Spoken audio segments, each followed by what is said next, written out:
Hello students, this is your science teacher Shikha and science 5th के chapter 8 में आज हम पढ़ेंगे हेवनली बॉडीज का चैप्टर। इसमें सबसे पहले हम चैप्टर की एक्सप्लेनेशन पढ़ेंगे, उसके बाद हम चैप्टर की एक्सरसाइज को सॉल्व करेंगे जिससे आपको कंप्लीट चैप्टर का कॉन्सेप्ट अच्छे से समझ में आ जाए। So without wasting any more time, let's get started. So students, this is our today's chapter number 8 and the name of the chapter is heavenly bodies. इस चैप्टर में हम पढ़ेंगे हेवनली बॉडीज के बारे में। तो सबसे पहले चैप्टर एट ए ग्लैंस में देखते हैं आज हमें कौन कौन से टॉपिक पढ़ने हैं। First is structure of the earth, solar system, objects feel lighter on the moon, landing on the moon, phases of the moon, formation of an eclipse and artificial satellite. ये सारे टॉपिक आज हम अपने इस chapter में cover करेंगे।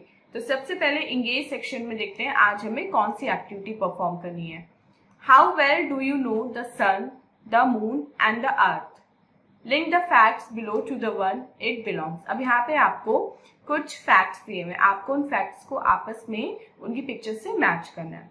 तो चलिए मेन चैप्टर रीडिंग स्टार्ट करते हैं। इस चैप्टर में स्टूडेंट हम पढ़ेंगे कुछ ऐसे इंटरेस्टिंग फैक्ट्स अर्थ और मून के बारे में जो बहुत ही ज्यादा फैसिनेटिंग है। क्या आपको पता है कि हमारी अर्थ अंदर से कैसी दिखती है, मतलब अर्थ के नीचे का जो सरफेस है वो कैसा होता है? चलिए उसके बारे में पढ़ते हैं। तो first topic is structure of the अर्थ। हमारी अर्थ 4 बिलियन ईयर्स से भी पुरानी है। ये लगभग स्फेरिकल है शेप में और ये 3 लेयर से मिलकर बनी है। सबसे पहली लेयर है क्रस्ट, ये आउटर लेयर है अर्थ की। ये एक बहुत पतली सी लेयर है जो 0 से 60 किलोमीटर थिक है। और क्रस्ट क्या है? क्रस्ट वो सॉलिड रॉक है जिसपे हम रहते हैं, मतलब जो हमारा ये लैंड है, जो अर्थ है, ये क्रस्ट है जिसपे हम रहते हैं। उसके बाद हमारा आता है मेंटल। ये वाइडेस्ट सेक्शन है अर्थ का और इसकी थिकनेस जो है वो अप्रोक्सीमेटली 2900 किलोमीटर है। ये सॉलिड एंड मोल्टन रॉक का बना है और इसमें आयरन एंड मैग्नीशियम होता है। Third is core. ये सबसे सेंटर का है, सबसे हॉटेस्ट पार्ट है अर्थ का। कोर 2 पार्ट में डिवाइडेड है, inner core and outer core. Outer core जो है वो 2300 किलोमीटर थिक है, इसमें आयरन एंड निकल है अपनी मोल्टन स्टेट में। जो इनर कोर है वो 1200 किलोमीटर थिक है। ये मोस्टली सॉलिड बॉल का बना है जिसमें मेनली आयरन ही है और कोई मटेरियल इसमें नहीं है। Next is solar system. हम जानते हैं कि सन, 8 प्लैनेट्स और 2 सैटेलाइट मिलकर हमारा सोलर सिस्टम बनाते हैं। तो सबसे पहले पढ़ते हैं सन के बारे में। सन एक बिग बॉल है हॉट बर्निंग गैसेस की और इसमें थिन लेयर ऑफ एयर होती है जिसको हम बोलते हैं corona. It is made up of hydrogen and helium gases. Hydrogen जो गैस है वो हीलियम में लगातार चेंज होती रहती है और यही प्रोसेस की वजह से जो सन है उससे बहुत ज्यादा लाइट एंड हीट निकलती है। प्लैनेट की अगर बात करें तो हमारे टोटल 8 प्लैनेट्स होते हैं। सबसे पहले आता है मरकरी। ये सन के सबसे पास होता है। ये 88 डेज लेता है कंप्लीट करने में अपना एक चक्कर सन के अराउंड और इसमें कोई भी अपना नेचुरल सैटेलाइट इसका नहीं होता। वीनस सबसे हॉटेस्ट एंड सबसे ब्राइटेस्ट प्लैनेट है हमारे सोलर सिस्टम का। ये 2 to 5 डेज लेता है सन के अराउंड एक चक्कर लगाने में और इसका खुद का कोई मून नहीं है। अर्थ इकलौता ऐसा प्लैनेट है जिसपे लाइफ है, जो लाइफ को सपोर्ट करता है। इसको ब्लू प्लैनेट भी बोलते हैं क्योंकि इसका लगभग 70% जो सरफेस है वो वाटर से घिरा हुआ है और ये 365 1/4 डेज लेती है सन के चारों तरफ चक्कर लगाने में। मार्स को हम रेड प्लैनेट बोलते हैं क्योंकि इस पे रेड डस्ट है और इसके 2 मून है। इट हैज 2 मून्स और लगभग 687 डेज लेता है सन की तरफ चक्कर लगाने में। जुपिटर सबसे लार्जेस्ट प्लैनेट है हमारे सोलर सिस्टम का, सबसे बड़ा प्लैनेट जिसमें थिक क्लाउड्स ऑफ गैस हैं। ये 12 इयर्स लेता है सन के चारों तरफ चक्कर लगाने में। इसके 79 मून्स हैं। सैटर्न सेकेंड लार्जेस्ट प्लैनेट है, इसमें रिंग्स है ice, rocks and dust particles के। ये 30 इयर्स लेता है एंड इसके 82 मून्स हैं। यूरेनस थर्ड लार्जेस्ट प्लैनेट है और ये पहला ऐसा प्लैनेट है जो टेलीस्कोप के थ्रू डिस्कवर किया गया है। इसमें बहुत सारी गैसेस होती हैं जैसे मीथेन। 84 इयर्स लेता है और इसके 27 मून्स हैं। Last is Neptune. ये सन से सबसे ज्यादा दूर है और इसमें बहुत ज्यादा तेज तूफान आते हैं, तूफान रहते हैं इस पे।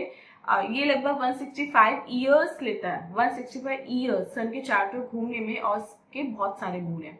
नेक्स्ट पढ़ते हैं मून। मून क्या है? मून अर्थ का एक नेचुरल सैटेलाइट है। नेचुरल सैटेलाइट वो सेलेस्टियल बॉडी होती है जो प्लैनेट के चारों तरफ घूमती है और मून अर्थ से लगभग 3,84,000 किलोमीटर दूर है। मून अर्थ का लगभग 1/4 है, 1/4 है जो मून है वो अर्थ का, और इसे खुद की लाइट नहीं है और ये जो सन की लाइट इसमें पड़ती है उसके थ्रू ये चमकता हुआ दिखाई देता है। Next is surface of the moon. Surface जो है मून का वो कोल्ड और ड्राई है। इस पे बहुत बड़ी बड़ी माउंटेन्स और गहरे गहरे होल्स हैं जिनको हम क्रेटर्स बोलते हैं, और इसे माना जाता है कि क्रेटर्स तब बने जब जो मीटियोर्स थे वो फॉर्म हुए और वो फॉर्म होते वक्त मून के सरफेस पे गिरने लगे, तो उनकी गिरने की वजह से मून पे गहरे गहरे गड्ढे हो गए।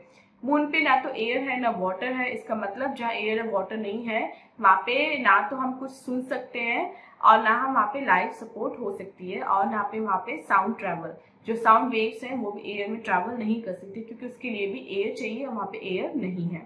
Next is objects feel lighter on the moon.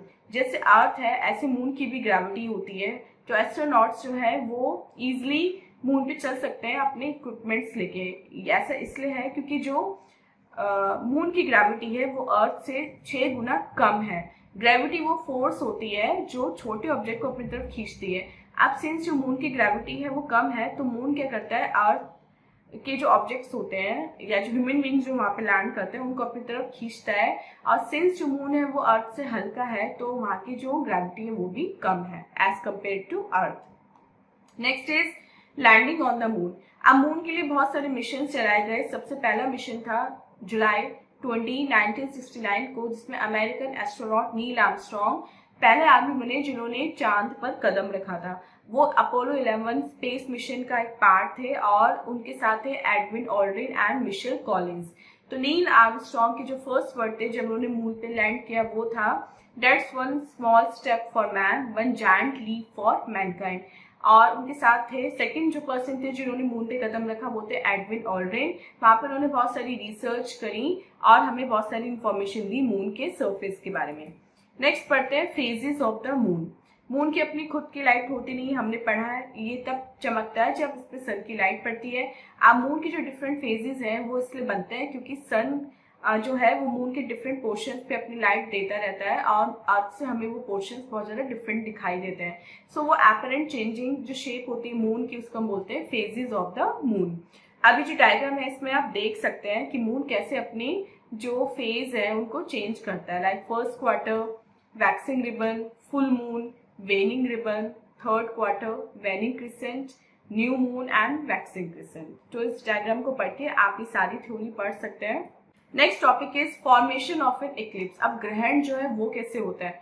अब जो अर्थ है वो सन के चारों तरफ घूमती रहती है और जो मून है वो अर्थ के साथ साथ घूमता रहता है। अभी जो इक्लिप्स होते हैं वो तब आते हैं जब अर्थ और मून के बीच में कोई ऑब्जेक्ट आ जाए और उनका जो पाथ है वो ब्लॉक हो जाए।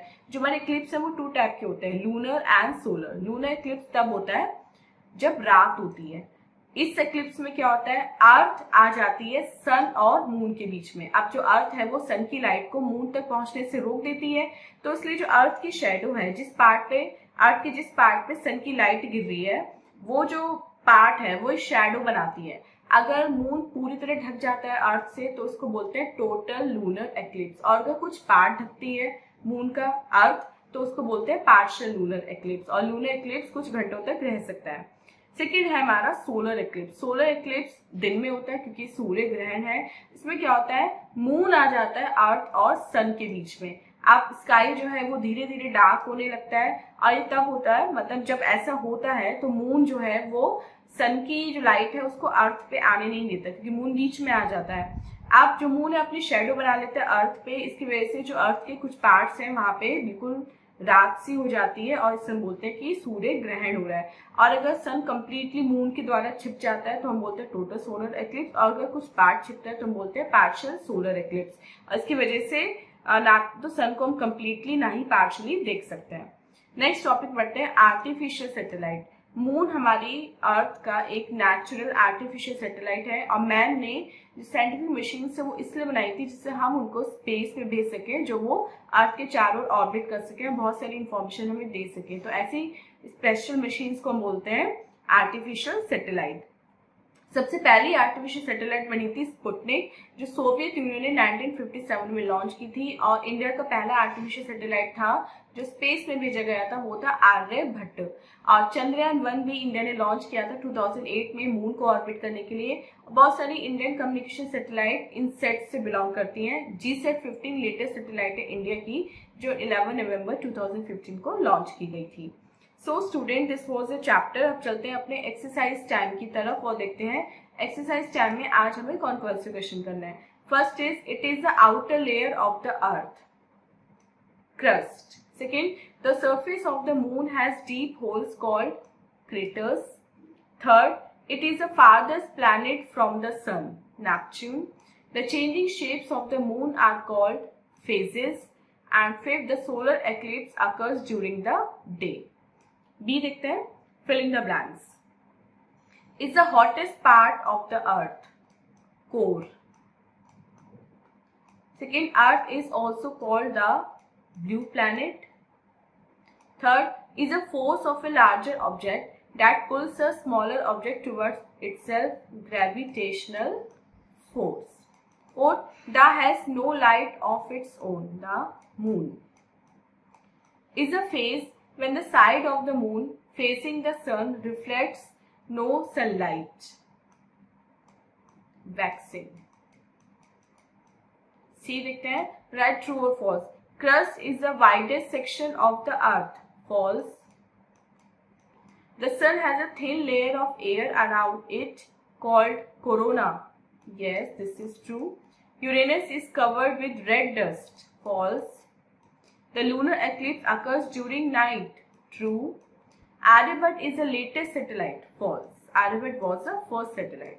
So student, this was the exercise. I hope आपको complete chapter with exercise अच्छे से समझ में आ गया है। And this was our today's video. मिलते हैं अपनी next video में इसे next chapter की explanation के साथ। Till then आप अपना बहुत बहुत ध्यान रखिएगा and bye bye.